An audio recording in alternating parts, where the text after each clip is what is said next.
Salut et bienvenue dans cette nouvelle vidéo où aujourd'hui je vous propose de découvrir ensemble Ionic Framework. Donc Ionic, c'est un framework qui va vous permettre de créer des applications mobiles. Alors ce n'est pas le premier à faire cela, on en a déjà des tonnes, notamment les plus connus étant jQuery Mobile et Sencha Touch. Le gros avantage qu'offre Ionic, c'est que plutôt que de développer leur propre solution, ils se basent sur des frameworks et des technologies que l'on a l'habitude d'utiliser. Donc le problème que j'avais notamment avec Sencha Touch et jQuery Mobile, c'était que pour les personnaliser et pour créer nos propres composants, on était obligé de comprendre comment fonctionnait le framework. Dans le cas de Ionic, le gros avantage, c'est qu'ils utilisent par exemple pour la partie JavaScript AngularJS. Donc si jamais on souhaite mettre en place nos propres composants et notre propre logique, on ne va pas avoir de nouvelles choses à apprendre. Si on connaît déjà AngularJS, on peut travailler dessus. De la même façon, pour toute la partie compilation et automatisation, ils utilisent Gulp.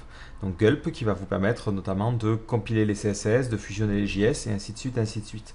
Donc l'avantage, c'est encore une fois que c'est une technologie que l'on a l'habitude d'utiliser et que l'on pourra étendre si jamais on souhaite de nouveaux comportements. Donc par exemple, si vous voulez écrire vos JavaScript en CoffeeScript. Et enfin, pour la partie compilation, pour publier vos applications sous forme d'applications réelles, on utilisera Apache Cordova. Donc toutes ces technologies-là sont incluses dans Ionic. Et en plus de cela, Ionic offre différentes choses en plus. Donc on a tout d'abord une surcouche de CSS qui permet de créer des éléments de base. Donc surcouche que l'on va pouvoir personnaliser, changer les couleurs, les tailles et les différents éléments. Donc c'est relativement sommaire, hein, ne vous attendez pas non plus à avoir des tonnes et des tonnes d'éléments. Vous avez vraiment les éléments principaux et à partir de cela, vous allez pouvoir itérer et créer vos propres systèmes. Ça se base beaucoup, vous le voyez ici, sur le Material Design. Et en plus, on a donc la fameuse surcouche avec AngularJS où on a des directives et des services qui nous permettent de communiquer avec l'application. Donc on a des directives qui se présentent sous forme d'éléments HTML personnalisés. Donc l'avantage, c'est qu'automatiquement, ça va être stylisé et ça prend des trucs supplémentaires. Donc notamment quand on fait des listes, on aura la possibilité d'avoir des boutons supprimés qui s'affichent, des choses comme ça. Et en plus, on a des services, comme par exemple le cas des boîtes modales, qui permettent, si on le souhaite, de déclencher automatiquement une boîte modale et ainsi de suite. Donc il y a pas mal de choses à voir sur ce framework-là. Donc ce que je vous propose, c'est de le découvrir ensemble avec un petit exemple pratique. Alors, pour commencer à utiliser Ionic, la première chose que l'on doit faire, c'est de l'installer. Alors, pour l'installer, c'est un module qui est basé sur Node.js, donc il suffit de faire npm install-g Cordova et Ionic. Donc, on a besoin de Cordova évidemment pour la partie compilation. Alors, si jamais vous souhaitez juste créer une application qui sera consultable par un navigateur, mais spécifiquement dédiée au mobile, vous pouvez tout à fait le faire. Vous n'êtes pas obligé d'avoir la partie Cordova, Ionic telle qu'elle est utilisable. Cordova, ça servira pour la partie compilation et si on souhaite interagir avec des éléments spécifiques au téléphone. Donc, par exemple, le faire vibrer, accéder au contact et des choses comme ça. Ensuite, une fois que Ionic est installé, on va pouvoir créer un nouveau projet avec la commande Ionic start, le nom de l'application et le template que l'on souhaite utiliser. Donc par défaut, on a 3 templates. Un premier qui est un template vide, donc on n'a rien comme base, c'est celui qu'on va utiliser dans cette vidéo-là. Ensuite, un template pour les onglets et un template avec un menu qui peut se déployer par la gauche. Donc de manière générale, vous allez préférer partir sur un de ces deux templates-là, mais histoire de vous expliquer vraiment comment fonctionne Ionic, on va partir d'un framework blanc et ensuite on va créer des onglets. Hop. Du coup, on va lancer le terminal et on va faire un coup de Ionic, start. Le projet, je vais l'appeler démo et ensuite, je choisis de partir, moi, de rien.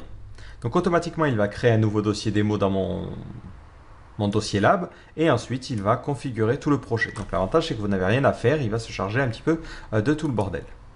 Donc une fois qu'il a fini, il vous explique un petit peu les différentes commandes que vous pouvez faire. Donc là déjà il vous dit de vous rendre dans votre dossier démo pour taper les futures commandes. Et ensuite il vous explique un petit peu comment compiler. Donc certaines des commandes que vous voyez là sont très proches de celles de Cordova. En fait il ne fait que déguiser les commandes Cordova, ça ne fait quasiment rien de plus. Si on regarde au niveau de notre dossier démo, on se retrouve avec un dossier www qui contient notre application. Et ensuite, à la racine, on reconnaît Bower pour pouvoir charger les différentes librairies JavaScript, le config.xml qui sera utilisé par Cordova, le fichier gulp file qui permet de gérer les automatisations. Donc c'est là que vous allez greffer des choses supplémentaires, comme par exemple de l'autopréfixage pour votre CSS. Et ensuite, vous avez le package.json qui contient toutes les dépendances de notre projet. Si vous avez envie de prévisualiser votre application, il faut vous rendre dans le dossier comme on l'a fait. Donc nous, on est déjà dans le dossier démo et faire un coup de Ionic serve. Automatiquement, ça va créer un serveur en utilisant Node.js et ça va vous permettre de prévisualiser votre application. Donc là, hop, je vais l'ouvrir sur Microsoft Edge et je vois mon application par défaut. Donc pour l'instant, elle est évidemment vide. Par défaut, lorsque vous avez besoin de travailler sur le CSS, il faudra modifier ici le fichier style.css qui est pour l'instant vide et qui ne contient rien. Si jamais vous le souhaitez, il faut savoir que vous pouvez travailler avec Sass. Alors pour cela, il faut aller dans la documentation, vous allez dans l'invité de commande et vous allez chercher Sass. Et vous pouvez lui dire, non mais pour ce projet-là, je veux utiliser Sass. Automatiquement, je coupe mon serveur, je fais Ionic Setup Sass.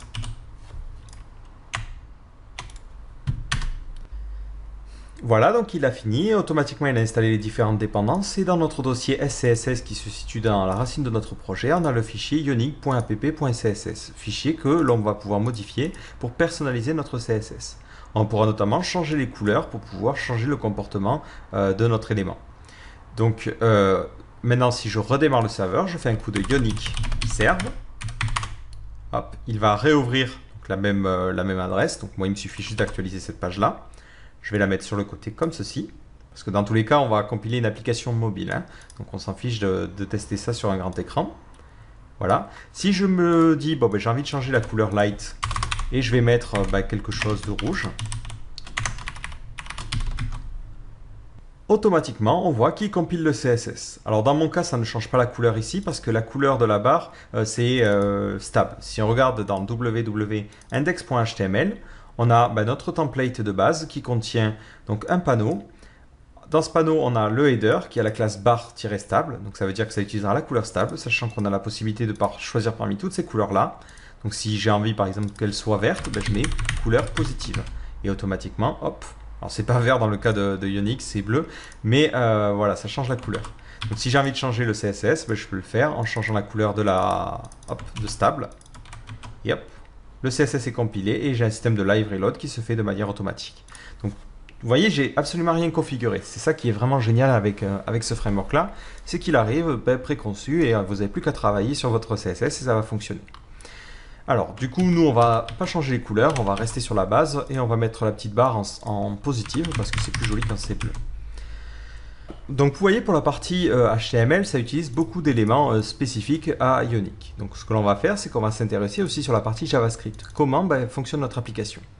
Donc, il crée un module en le nommant Starter. C'est le nom par défaut lorsque vous créez des templates, mais vous pouvez le changer.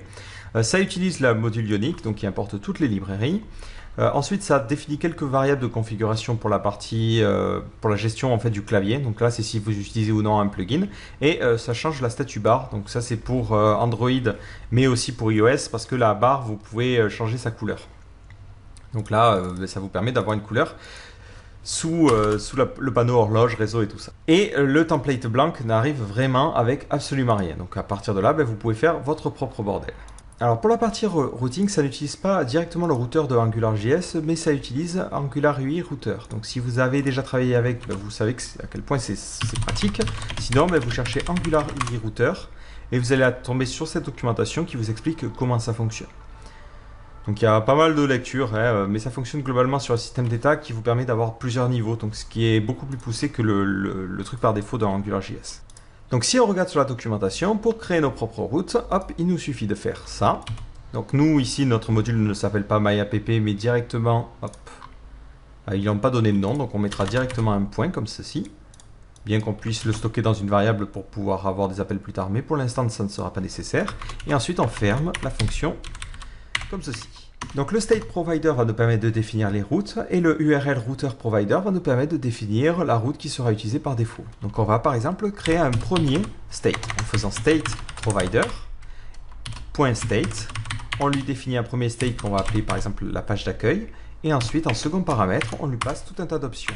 L'URL qui sera passé en paramètre en haut. Donc nous par exemple ça sera /home.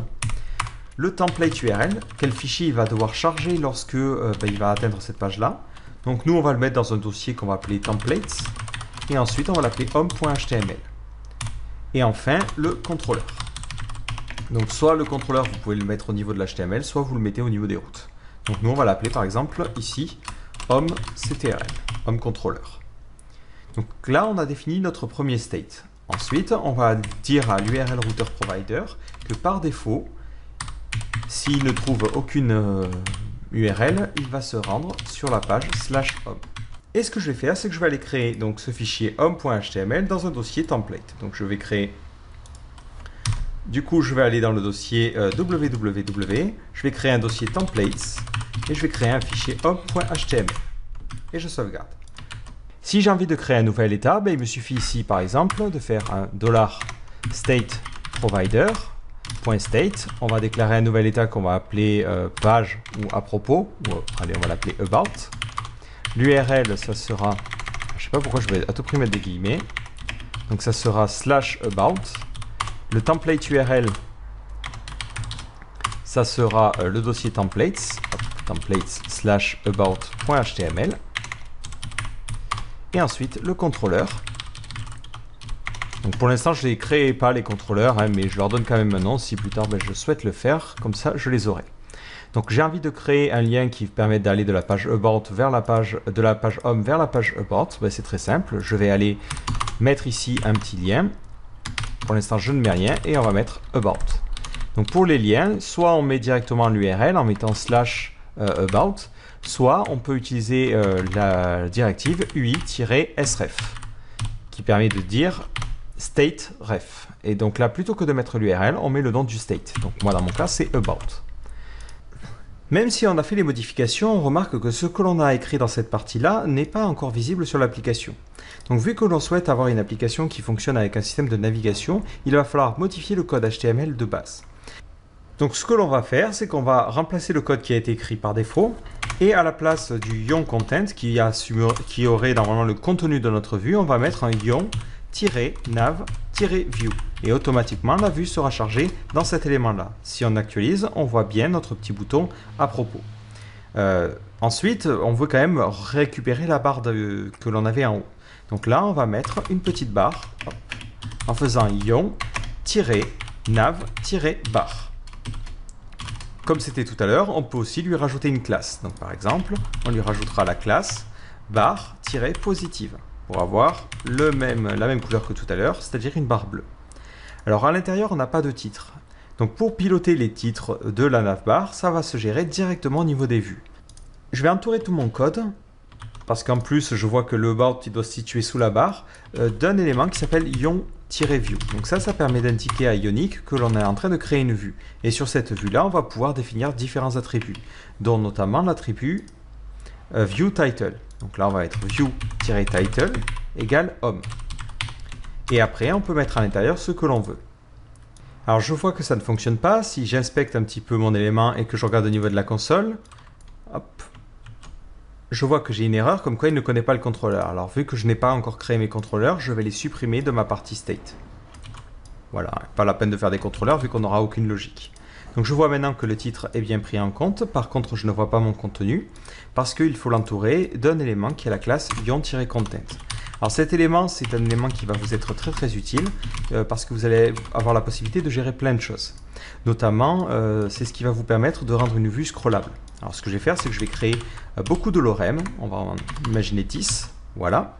Vous voyez que je peux scroller ma vue comme ça avec du drag and drop. Donc sur un mobile, c'est avec du touch. Alors par défaut, il n'utilise pas un overflow scroll et il n'utilise pas le scroll du navigateur, mais il utilise un petit système avec un glisser-déposer. Donc ce qui permet d'avoir vraiment une expérience très très fluide. Si vous inspectez l'élément et que vous regardez, vous voyez qu'il modifie en fait l'attribut translate et qu'il modifie cette vue-là. Alors parfois c'est un comportement qu'on ne souhaite pas, donc ce que vous pouvez faire, c'est au niveau de la documentation, si vous cherchez content dans la partie JavaScript, vous avez la possibilité de lui dire, alors hop, que je retrouve, de désactiver ou pas certaines features. Donc vous pouvez mettre un scroll à false et automatiquement votre vue ne sera plus scrollable. Vous pouvez de la même manière lui dire, alors c'est bien dans YonContent, on va mettre scroll égale false. Si maintenant je réactualise, je vois que je ne peux plus scroller. Et de la même façon, on peut piloter différentes choses au niveau de cet élément-là. Donc la balise YonContent, ça sera toujours la balise qui contiendra votre contenu. Ça me paraît un petit peu logique. Alors on va supprimer ce que l'on a fait, et maintenant on va voir qu'est-ce qui se passe lorsque je clique sur About. Donc lorsque je clique sur About, je vois que j'ai une petite transition et j'arrive sur l'autre page. Donc sur l'autre page, on va mettre exactement le même contenu, et en mettant ici par exemple un H1 à propos de moi, et ensuite un petit lorem ipsum, donc là, rien de fou. Et on changera le titre de la page en mettant par exemple à propos. De la même façon, on aime parfois avoir un système de retour en arrière. Enfin, on aime parfois, on veut souvent un retour en arrière. Donc, si jamais vous souhaitez avoir un petit bouton qui va s'afficher à gauche ici, au niveau de l'index.html, dans votre navbar, qui pour l'instant ne contient rien, vous pouvez lui dire, bon, ben, je veux un petit bouton qui permet de revenir en arrière. Yon-nav-button. Nav-back-button. Donc, tout ça, c'est expliqué dans la documentation. Et c'est pas quelque chose que j'invente. C'est vrai qu'au début, c'est un petit peu galère. Mais après, on s'y fait assez rapidement. Donc là, je vois que c'est pas terrible. Donc là, ce que je vais faire, c'est que je vais revenir à la page d'accueil, ce coup-ci. Hop. Donc là, sans le dièse, forcément.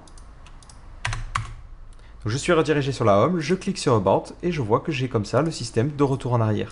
Ce système prend aussi l'historique, c'est-à-dire que si on clique sur le bouton physique de l'appareil qui permet de revenir en arrière, automatiquement ça déclenchera cette action-là. Donc vous voyez que ça permet de gérer ça de manière complètement transparente. Alors on voit aussi qu'on a un petit problème ici, tout est collé au bord, c'est pas terrible. On a la possibilité de mettre une classe particulière, alors ça se gère pas directement dans les attributs, mais c'est une classe. Hop. Donc si vous avez besoin des classes, il faut aller dans la partie CSS, vous prenez le content et vous allez avoir comme ça différentes propriétés que vous pouvez donner. Alors non, je me suis trompé, c'est plutôt dans Utility. Dans Utility, voilà, vous avez la possibilité d'avoir des classes qui gèrent du padding. Donc nous, dans notre contenu, typiquement, on veut un petit peu de padding pour que ça soit décollé du bord, ben, pas de problème, il nous suffit, hop, au niveau de notre div, de rajouter la classe, hop, padding. Et maintenant, si je réactualise, j'ai un petit peu de padding. Alors par contre, le système historique forcément ne s'invente pas au fur et à mesure. Hein. Il faut chaque fois repartir de la page d'accueil. De toute façon, dans une application mobile, il n'est pas possible d'arriver pile poil à une partie de l'application. Donc voilà pour les trucs de base. Après, vous pouvez faire des choses un petit peu plus évoluées. Vous pouvez par exemple vous dire, bon, ben, je veux un menu à gauche et ce menu va nous permettre de gérer différentes choses. Dans ce cas-là, ben, vous avez juste à changer le code HTML et à écrire quasiment pas de JavaScript. Et ça, c'est plutôt pratique. Donc dans le cas où vous avez envie d'avoir un side menu, donc on supprime le code que l'on a déjà écrit. Vous écrivez un petit yon qui va s'appeler yon-side menu. Voilà. À l'intérieur, vous allez avoir plusieurs éléments. Donc si vous cherchez sur side menu, c'est sur la partie JavaScript. Voilà, on vous explique un petit peu la structure de base. Ensuite, vous allez avoir le contenu qui va se situer au centre. Donc là, hop, on va le mettre comme ceci. Donc là, à l'intérieur, vous pouvez mettre ce que vous voulez. Et ce que l'on peut faire notamment, c'est, hop, là, on va supprimer le contrôleur. C'est mettre exactement ce que l'on a fait tout à l'heure. À l'intérieur, on va avoir notre fameuse yon-navbar et ensuite notre yon-navview. Voilà, comme ceci. Et du coup, au même niveau, il nous faut le contenu de la sidebar. Donc là, on fait un yon-side-menu et on va mettre un side égal. Alors là, vous pouvez mettre soit à gauche, soit à droite, c'est vous qui voulez, c'est vous qui voyez. Et après, à l'intérieur, vous pouvez mettre le contenu que vous souhaitez. Et vous ne faites pas comme moi des grosses erreurs d'orthographe et vous mettez bien side menu. Si maintenant j'actualise, je vois que j'ai la home et j'ai la possibilité comme ça de déployer le menu qui va se situer à gauche. Et dans ce menu à gauche, je peux y mettre ce que je veux. Donc par exemple, on va mettre une petite liste, yon-list. Donc ça, c'est juste... la liste ne permet pas de faire des tonnes et des tonnes de choses, c'est juste pour avoir un style par défaut. Mais après, ça reste du code HTML. Si jamais vous souhaitez créer une liste classique, vous pouvez faire des UL, il n'y a pas de problème. Donc là, on fait un premier item, et cet item permettra d'aller à la home. Donc ici, on va mettre sref home, accueil. Et ensuite, on va créer un second item qui permettra directement d'aller à la page à propos, about, et qui permettra d'aller à la page about. Si je réactualise et que je déploie à gauche, je vois que j'ai ces deux onglets. Alors là, par défaut, je n'ai pas de petite icône, ce qui est peut-être un petit peu handicapant. Donc, ce que vous pouvez faire, c'est directement dans la navbar, rajouter une icône. Donc pour cela, vous avez un élément qui s'appelle yon-nav-buttons, qui permet de rajouter des boutons. Et vous pouvez lui dire, bon, je veux ces boutons soit à gauche, soit à droite. Donc là, on va le mettre à droite pour déconner. Et ensuite, on met notre bouton. Donc pour le bouton, vous avez 3 tonnes de classes. Alors ça, c'est par défaut, si vous utilisez le template side menu, tout ça, ça arrive par défaut. Vous n'avez pas à vous embêter. Là, je veux vraiment vous expliquer pour que vous compreniez comment ça fonctionne. Et ensuite, si jamais vous choisissez d'utiliser les templates, que vous ne soyez pas perdu en vous disant, ah là, mais d'où, quel code fait fonctionner quoi. Là, au moins, on sait comment ça fonctionne. Et là, vous avez l'icône à droite qui s'affiche comme ceci. Et cette icône-là, on va lui dire, il faut que tu enclenches le menu de gauche. Si j'ai un menu à droite, je pourrais mettre right et ça enclencherait le menu de droite. Et là, vous voyez que ça déclenche le menu. Donc évidemment, c'est complètement con de le mettre à gauche, on va plutôt le mettre enfin de le mettre à droite, on va plutôt le mettre à gauche. Voilà, et vous voyez que j'ai un menu comme ça, qui serait très très chiant à faire en vrai, et là qui est fait en un clin d'œil. Alors hop, au niveau des liens d'ailleurs, je me suis trompé, c'est des UI-sref. Si je clique sur la partie accueil, je vais à l'accueil, et si je clique sur la partie about, je vais sur about. Par contre, il y a un tout petit souci, c'est que ça ne ferme pas le menu. Donc vous pouvez rajouter un attribut sur n'importe quel élément qui sera l'attribut menu-close. Ça veut dire que lorsque l'on va cliquer dessus, automatiquement tu vas fermer le menu qui est actuellement ouvert. Donc là, si je clique sur About, automatiquement ça arrivera sur à propos de moi. Et si je clique sur Accueil, ça arrive à Accueil. L'autre avantage, c'est que la partie menu close permet de dire, lorsque tu ouvres cette page-là, ouvre-la en repartant avec un historique de base. Donc vous voyez que si j'accède à la page About depuis le menu, je n'ai pas de retour en arrière possible. Par contre, si je vais sur Accueil, puis sur About, là, dans ce cas-là, j'ai un retour en arrière. Et tout ça, c'est géré de manière automatique. Donc de la même manière, et si vous regardez sur la documentation, vous avez d'autres éléments. Vous avez notamment un autre type de navigation qui est plutôt pas mal. Alors si je retrouve, c'est la partie onglet. Donc c'est Tabs, je ne sais plus exactement où c'est. Voilà, c'est Tabs, qui vous permet de gérer des petits onglets qui vont permettre d'aller de page en page. Et pareil, chaque onglet, entre guillemets, a sa vue propre et du coup l'historique n'est pas mélangé. Donc là, pareil, il suffit de regarder la documentation et c'est plutôt bien foutu, il donne des exemples. En général, je vous conseille la première fois que vous commencez avec Ionic de ne pas forcément partir directement avec leur template, mais plutôt de les créer à la main, ça vous permettra d'avoir une meilleure compréhension de ce qui se passe. Donc là, ce que l'on va faire, c'est qu'on va créer un petit formulaire pour, par exemple, donner notre ville, et ensuite ça affichera la température de la région, par exemple.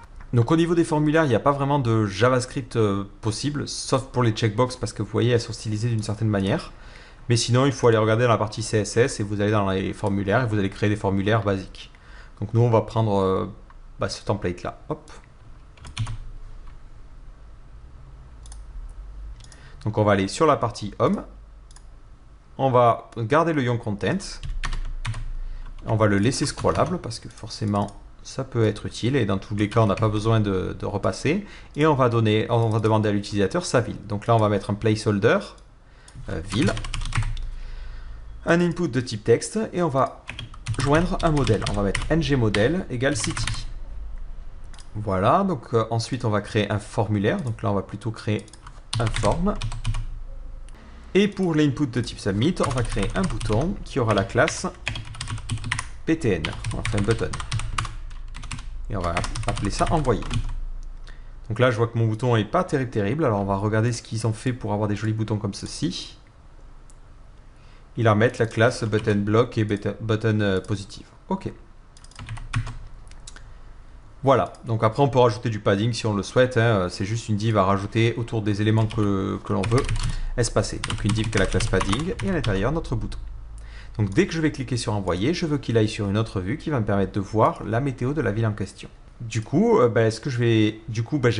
j'ai bel et bien besoin d'un home controller pour ce cas-là, donc je vais revenir sur ma partie JS et on va créer un home controller. Donc controller home ctrl. Donc là, je vais retomber sur la petite erreur comme quoi il ne trouve pas le contrôleur et ça fait tout planter. Du coup, je vais aller le créer. Donc là, on va directement le mettre à l'arrache. Contrôleur égale, home ctrl. Et ça sera une fonction qui prendra pour l'instant aucune dépendance. Et ça se met à remarcher. Donc on va avoir besoin de détecter quand est-ce que le formulaire a été soumis. Donc là, ça va se gérer directement au niveau du home.html. On va dire ng-submit. Et on va appeler ça search. Et on va mettre en paramètre la ville. Donc là, on va créer une première fonction. Donc on aura besoin ici du scope. Donc on va mettre scope. Donc après, c'est de l'AngularJS, hein, c'est vraiment simple. Scope.search. Ça sera une fonction qui prendra en paramètre la ville et qui fera la recherche. Donc pour l'instant, on va juste mettre un alert city. Si je cherche et que je clique sur envoyer, ça m'indique bien as. Donc d'ailleurs, c'est l'occasion de parler aussi des services. Par exemple, si vous avez besoin de créer une boîte modale ou un loader qui prend toute la page, c'est pas très pratique, là on peut pas scroller sur le côté. Ok, donc on va repartir dans Overview. Si par exemple vous avez envie de gérer un système de loading, vous avez un service qui s'appelle YourLoading et qui vous permet d'afficher comme ça un petit loading. Donc nous on va prendre juste cette partie-là. Donc il faut charger la dépendance. Donc là on va mettre le code juste ici. Donc ça peut être pratique lorsque vous avez... il n'a pas copié. Lorsque vous avez des chargements en Ajax et des choses comme ça qui prennent un petit peu de temps. Pour afficher un retour à l'utilisateur, c'est plutôt pratique. Et donc ça, on va le charger au niveau des dépendances de notre contrôleur. Si maintenant je réactualise la page, je clique sur envoyer, vous voyez que ça affiche un petit loading en grand. Et après, vous pouvez le masquer en faisant yonicloading.hide. Donc voilà, c'est des petits trucs à la con comme ça, mais c'est vrai qu'en général, c'est un petit peu pénible. Et là, c'est directement inclus dans Ionic. Donc on va avoir besoin d'une seconde vue qui permet d'afficher la météo de la ville. Donc là, on va créer un nouveau state en faisant state provider.state. On va l'appeler weather comme météo. Et on va lui passer en paramètre l'URL. Donc ça prendra un paramètre qui sera la ville qui a été rentrée. Donc nous, ça va être /weather /city.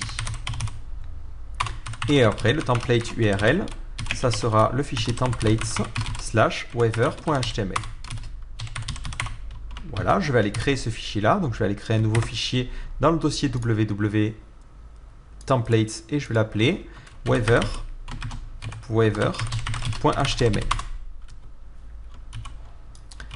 Voilà. Je vais aussi créer un contrôleur qui va être lié. Donc on va l'appeler.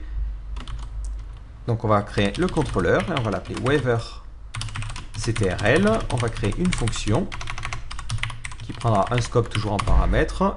Et à l'intérieur, on va être embêté parce que l'on souhaiterait récupérer la ville qui a été donnée et l'envoyer à la vue. Donc au niveau de la vue, on va dire la ville demandée, point d'interrogation, et on va afficher city.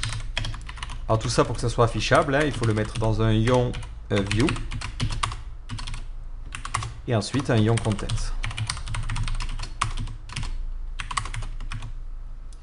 Donc je clique sur envoyer et là il va falloir que ça soumette. Donc là j'ai besoin de lui dire d'aller sur l'autre state, le state weather qui permet de voir la météo. Du coup là j'ai besoin de state, donc je vais le charger pareil en dépendance ici. Et je vais mettre state.go, le nom de mon state, ça va être weather. Et ensuite les paramètres sous forme d'objet. Donc nous on va lui passer juste city, qui sera la ville qui a été demandée dans le formulaire. Je clique maintenant, je cherche Montpellier. Et automatiquement j'arrive à la ville demandée. Par contre ici je vois que dans l'URL je récupère Montpellier, mais j'ai besoin de la récupérer ici. Donc là, si on souhaite récupérer le nom de la ville, il suffit de lui demander state params au niveau des dépendances et cet objet là va contenir le nom de la ville. Donc là on fera scope.city égale stateparams.city et je vais du coup demander à mon système d'utiliser ce contrôleur à ce niveau là. Donc là ça sera weather.ctrl et si je réactualise je vois bien que la ville demandée c'est Montpellier. Donc là, ce que l'on va faire, c'est qu'on va utiliser le système HTTP de AngularJS pour faire une requête en GET. Donc on fait $HTTP et on appelle l'URL. Donc on tapait OpenWeatherMap pour pouvoir avoir les différentes informations. Donc on fait URL égale ce truc-là. Là, on récupérait le nom de la ville en paramètre. Donc nous, ici, le nom de la ville, on le récupérera grâce au state param. Voilà. Et ensuite, on appelait cette URL.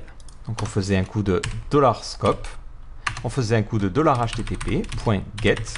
On lui passait en paramètre l'URL. Et lorsque l'URL était bien appelée, donc on va mettre success, on déclenchait une fonction. Cette fonction prendra en paramètre la réponse et fera différentes choses. Vu que l'on l'a vu tout à l'heure, pendant que ce système se charge, on va récupérer la partie Ionic Loading pour afficher un chargement, pour que l'utilisateur ne puisse rien faire pendant le chargement de cet élément-là. Donc là, on va sur Ionic et on fait un petit coup de show. Voilà, donc dès que j'arrive sur cette vue-là, ça charge en affichant chargement.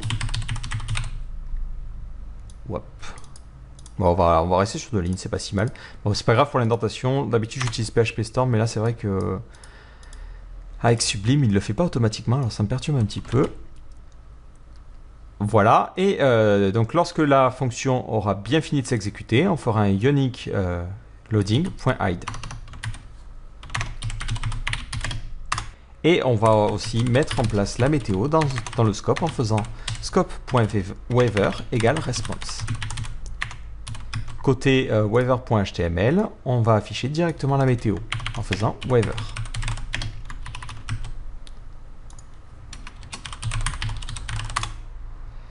Et pour la partie JS, vu que j'utilise le Ionic Loading, on va le charger en dépendance. Alors peu importe l'ordre, hein, hop. Et là, je vois que j'ai eu la partie chargement et ensuite j'ai les différentes informations qui sont scrollables. Donc au niveau de ma vue, hop, je vais directement copier le code sans forcément me prendre la tête. Hop, on va tout mettre dans Ion Content et automatiquement. Donc là, c'est pas du tout personnalisé, mais si on le souhaite, ben, on peut évidemment créer notre propre CSS. Donc dans ce cas-là, dans le ionic.app.css, soit ben, vous créez plusieurs fichiers, soit directement vous importez comme ça vos éléments. Voilà, et automatiquement, ça compile le CSS et ça m'affiche les changements. Et vous voyez que j'ai comme ça, hop, un truc qui est plutôt sympa avec le système de scroll directement dans Ionic. Alors par contre, le titre là, c'est un petit peu con. Donc ce que l'on va prendre, c'est qu'on va prendre cet élément-là, par exemple, assertive, et on va se dire...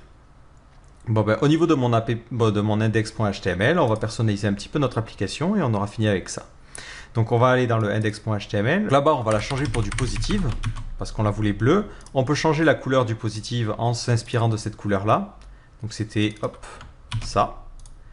Du coup, ensuite, au niveau de mon SCSS, ben, je n'ai pas à m'embêter. J'ai juste à changer la couleur de positive pour mettre cette couleur-là. Et automatiquement ça passe au rouge. Au niveau de ma vue weather.html, j'enlève cette partie-là. Et ce que je peux faire, c'est plutôt mettre directement dans le view-title. Et mettre météo, deux points, ou ouais, sans deux points, le nom de la ville. Ah ben là c'était directement comme ça. Voilà, et après je supprime ça. Alors je pense que les guillemets, ouais, tout est bien fermé, tant mieux. Si je réactualise, automatiquement, je vois bien que j'ai Météo Montpellier. Donc je peux maintenant revenir à l'accueil. Je peux taper le nom de ma ville. Donc après, ça demandera un petit peu plus de personnalisation, hein. Je clique sur Envoyer et j'arrive à ça. Si j'ai envie, je peux revenir en arrière. Et après, on peut imaginer différents comportements. Mais vous voyez que grâce à Ionic, je n'ai eu quasiment rien à faire. Toute la partie interface, navigation et tout ça, c'est Ionic qui s'en occupe. Si jamais on veut switcher, par exemple, on veut un système d'onglets, on va finir sur ça. Il nous suffit de regarder la documentation des onglets. Donc pour les onglets, ben, c'est quasiment aussi simple. Il nous suffit de faire comme ça un Ion Tabs. Hop. Donc là, on va aller revenir dans la partie index.html. À la limite, je vais vous garder ça si ça vous intéresse. Voilà, on ne va pas tout perdre non plus.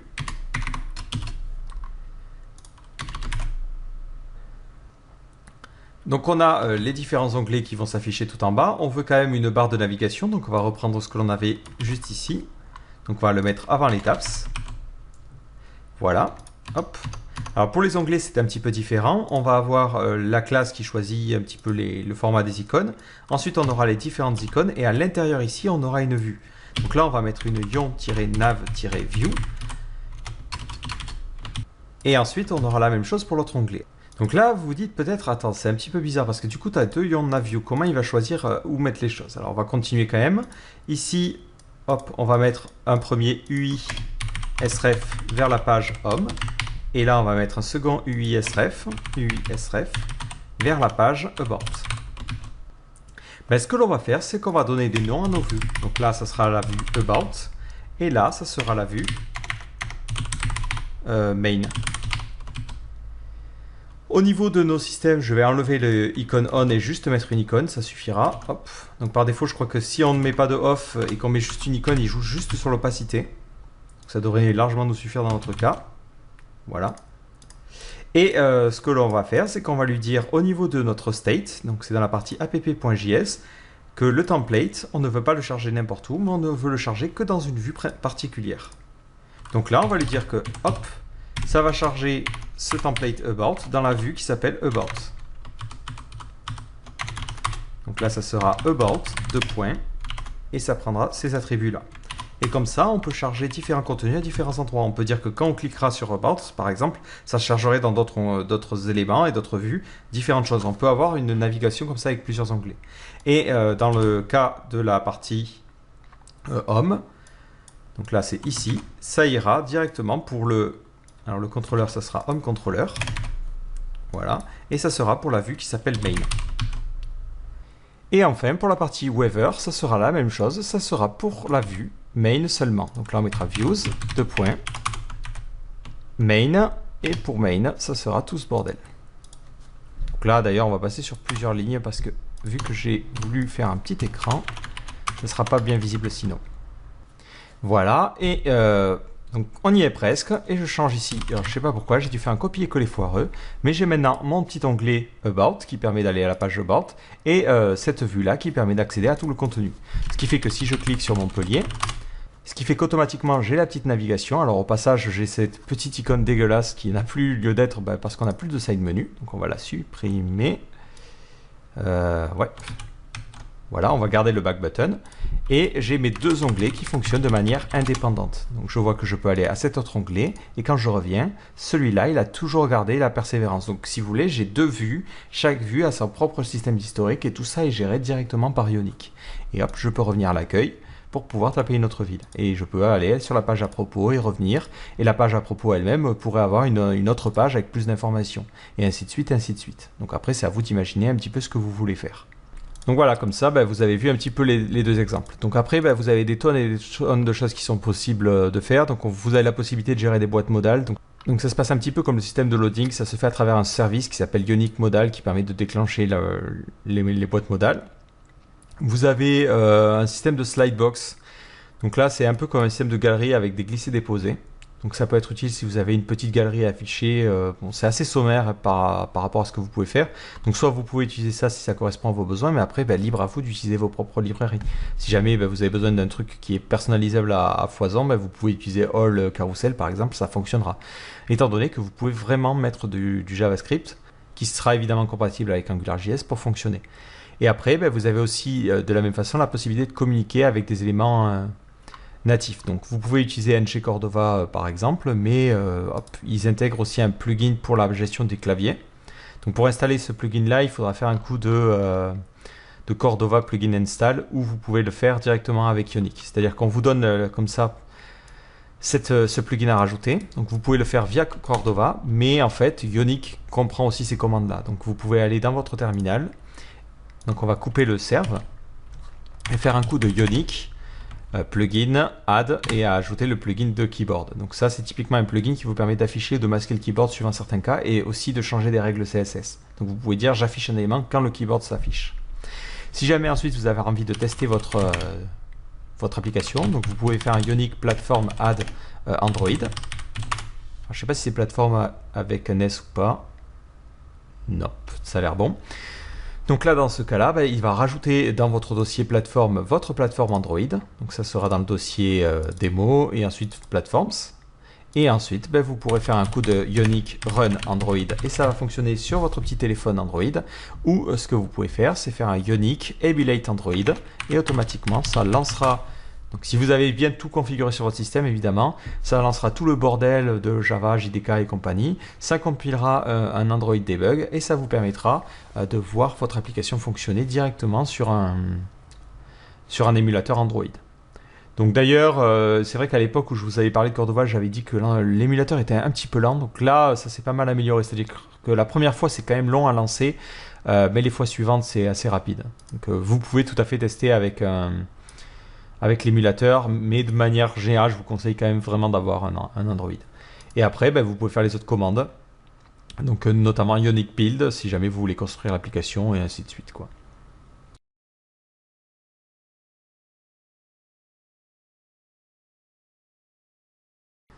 Donc vous voyez au passage que les onglets sont passés en haut. Alors on en reparlera, mais dans mes tests, j'ai remarqué qu'il y avait quelques incohérences entre la version de Ionic Serve et la version qui était véritablement disponible sur... alors on peut pas taper comme ça, sur ce qui s'affichait sur les téléphones. Donc après, vous avez parfois quelques petits fixes à faire. Hop, on va taper Montpellier, envoyer. Et vous voyez que j'arrive sur la météo de Montpellier. Et au passage, si je clique sur ce bouton physique, vous voyez que ça me permet de revenir en arrière. Donc c'est plutôt bien foutu et comme ça, vous avez assez peu de choses à gérer. Voilà. Donc je crois avoir fait le tour de tout ce que je voulais vous montrer sur Ionic. Alors globalement, qu'est-ce que moi je pense de ce framework-là? Je pense que c'est un framework qui est très intéressant parce que vous n'avez pas grand-chose à apprendre. Vous avez juste à consulter la documentation pour voir les nouveaux éléments que rajoute Ionic, mais ensuite sur les technologies qui sont utilisées, c'est des technologies que l'on a déjà l'habitude d'utiliser. Donc c'est plutôt pratique à ce niveau-là. En revanche, il y a un petit problème. En tout cas, j'en ai parlé avec d'autres personnes et je pense pas être le seul dans ce cas-là. Ionic, comme AngularJS, va automatiser pas mal de choses. Vous l'avez vu notamment avec le système d'historique. Vous n'avez rien quasiment à faire et il s'occupe de tout. Le problème, c'est que parfois, le comportement est un petit peu bizarre et pas forcément très logique. Par exemple, si vous avez un side menu plus un système d'onglets, l'historique fait n'importe quoi et ça peut devenir un petit peu frustrant. C'est-à-dire que on va lutter pour essayer de comprendre comment le framework et pourquoi le framework ne fait pas ce que l'on veut. Et dans ce cas-là, l'expérience avec Ionic peut être un petit peu handicapante.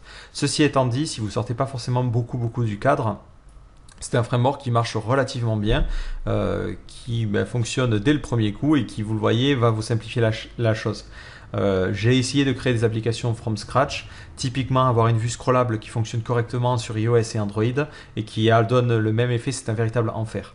Là, j'ai fait quelques petits essais, même au niveau des performances, c'est vraiment très fluide, c'est vraiment très sympa à utiliser et on peut monter aussi directement des applications rapidement en utilisant les CSS qui sont fournis par Ionic. Donc ça peut être encore plus sympa si vous avez besoin de créer un petit prototype d'une application pour pouvoir la montrer et faire une genre de proof of concept.